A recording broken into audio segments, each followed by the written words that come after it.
नीलाञ्जनसमाभासं रविपुत्रं यमाग्रजं छायामार्तण्डसम्भूतं तं नमामि शनैश्चरम्।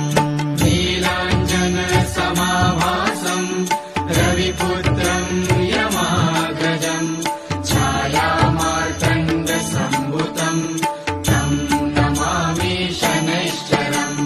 नीलाञ्जनसमाभासं